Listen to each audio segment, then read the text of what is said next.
Selamat pagi Ibu dan teman-teman semua. Perkenalkan, kami dari kelompok 6 ingin mempresentasikan hubungan ideal maksimal dan ideal prima dan teorema eksistensi ideal maksimal. Berikut ada dua definisi. Yang pertama, diberikan ring komutatif R dengan elemen satuan dan ideal I di R. Jika I adalah ideal maksimal, maka I merupakan ideal prima. Terus yang kedua, diberikan ring dengan elemen satuan, setiap ideal sejati dari R selalu termuat di suatu ideal maksimal dari R. Untuk pembuktian yang pertama, akan dibuktikan terkait hubungan antara ideal maksimal dan ideal prima. Diberikan ring komutatif R dengan elemen satuan dan ideal I di R. Jika I adalah ideal maksimal, maka I merupakan ideal prima. Untuk membuktinya, diketahui I adalah ideal maksimal, akan dibuktikan I merupakan ideal prima. Kita ingat kembali definisi terkait ideal primal, yaitu jika untuk setiap dua ideal A dan B di R dengan A kali B subset P, berakibat A subset P atau B subset P. Atau dengan kata lain, salah satu dari kedua ideal tersebut harus subset P.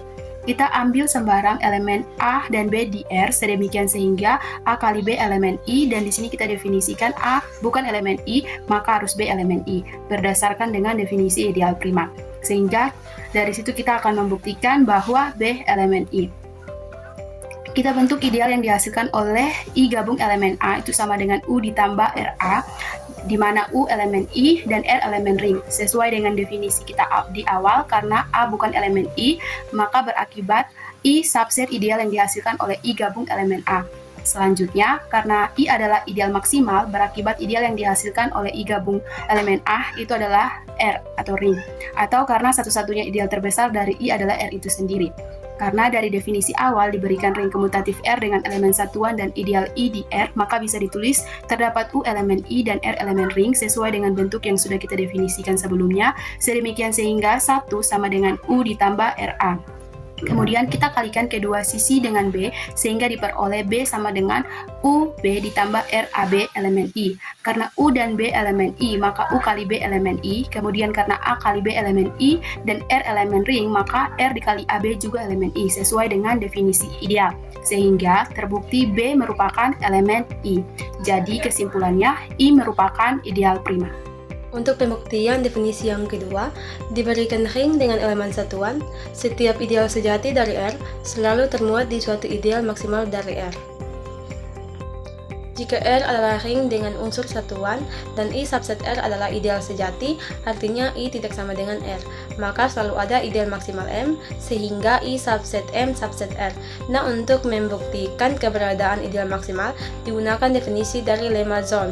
Nah, definisinya, jika setiap rantai dalam himpunan terurut sebagian X memiliki batas atas, maka X memiliki elemen maksimal. Nah, di sini kami ambil ideal sejati I dalam R sedemikian sehingga I subset M subset R. Didefinisikan A sama dengan himpunan dari semua J sedemikian rupa sehingga I adalah subhimpunan dari J, di mana J ideal sejati di R. Artinya A berisi semua ideal sejati yang lebih besar atau sama dengan I, tetapi belum mencapai seluruh R. Dan jelas bahwa A tidak sama dengan 0 karena I elemen di A. Nah, mudah dipahami bahwa A merupakan himpunan terurut parsial, yakni dengan urutannya adalah subset. Sesuai bunyi dari definisi lemma zone, akan ditunjukkan bahwa setiap rantai A mempunyai batas atas di A. Misalkan C sama dengan himpunan J alfa untuk alfa anggota delta. C adalah suatu rantai di A, artinya setiap dua elemen dalam C bisa dibandingkan. Kita masuk ke sifat rantai. Untuk setiap alfa 1 dan alfa 2 anggota delta. Karena C rantai, maka J alfa 1 subset J alfa 2 atau J alfa 2 subset J alfa 1. Nah, kita masuk ke definisi batas atas. Bentuk batas atas dari rantai C didefinisikan sebagai J bintang sama dengan gabungan J alfa untuk alfa anggota delta. Nah, pembuktian. Kita akan membuktikan bahwa J bintang adalah ideal sejati dari ring dan merupakan batas atas dari C. Nah, kita masuk ke pembuktian J bintang adalah ideal. Yang pertama, tertutup terhadap pengurangan.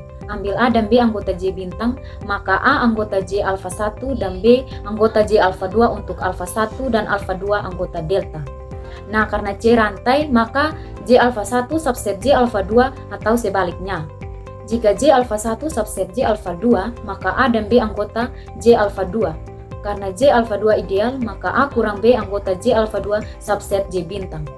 Yang kedua, tertutup terhadap perkalian dengan elemen ring. Ambil R anggota ring dan A anggota J bintang.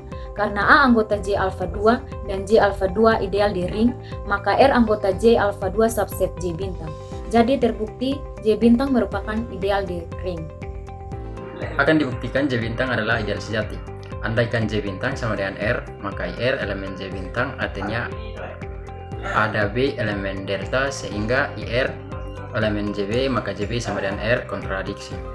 Karena JB adalah ideal sejati, tidak sama dengan R, jadi J tidak sama dengan R. Dengan demikian, J bintang merupakan ideal sejati di R dan memuat I, sehingga gabungan dari JA untuk semua A anggota delta adalah elemen A. Maka J bintang adalah bentuk batas atas rantai C di A. Kesimpulannya yaitu berdasarkan lemma Zorn, jika setiap rantai di A itu memiliki batas atas di A, maka A itu memiliki elemen maksimal. Nah, katakan elemen maksimal itu M.